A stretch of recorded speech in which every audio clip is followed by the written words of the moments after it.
Brought to you by Agilus Diagnostics.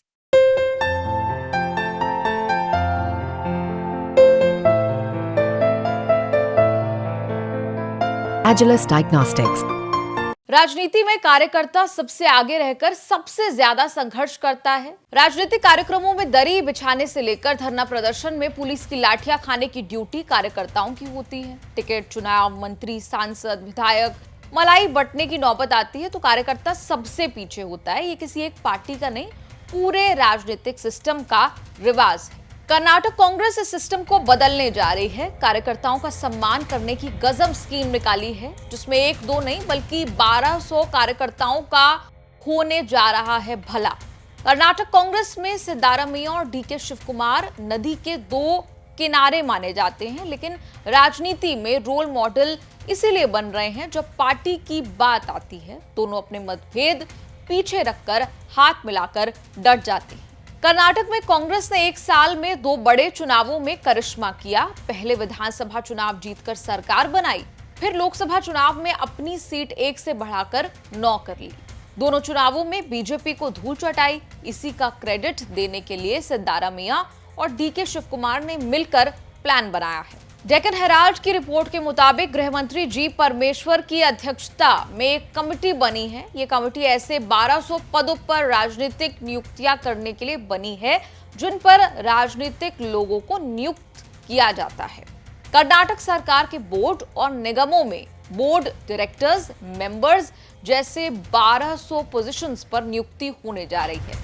Congress के कार्यकर्ताओं की ही ऐसे पदों पर बहाली होगी। 1200 में से 224 पद महिला कांग्रेस कार्यकर्ताओं के लिए रिजर्व होंगे। राहुल गांधी के फोकस के हिसाब से ओबीसी, अल्पसंख्यक, एससी, एसटी को बराबरी का मौका दिया जाना है। हर राज्य में बिजली बोर्ड, परीक्षा बोर्ड होता है, जल निगम, बीज निगम होता है। सरकार में बैठी पार्टी अपनी पसंद के लोगों को ऐसे पदों पर बहाल करती है। ऑल इंडिया सिस्टम है जो बरसों से चला आ रहा है। कर्नाटक सरकार और कांग्रेस ने इसे थोड़ा ऑर्गेनाइज कर दिया है। विधानसभा चुनाव में 135 सीटों पर कांग्रेस के विधायक जीते थे।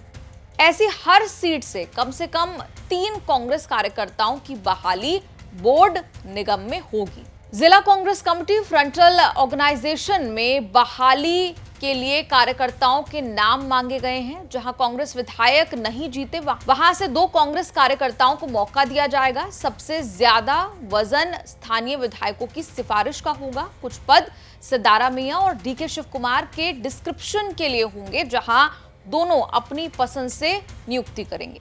कर्नाटक में कांग्रेस के हजारों लाखों कार्यकर्ता हैं, सबको तो लिया नहीं जा सकता। गृह मंत्री परमेश्वरा कमेटी इंटरव्यू करके कार्यकर्ताओं का चुनाव करेगी। इससे मेहनती कार्यकर्ताओं का सम्मान भी होगा और बाकी को ये मैसेज भी जाएगा कि चुनाव के बाद पार्टी अपने कार्यकर्ताओं को भूली नहीं है। पार्टी को समय लगा, लेकिन 8 महीने बाद निगमों, बोर्ड के चेयरमैन जैसे राजनीतिक पद भरे गए।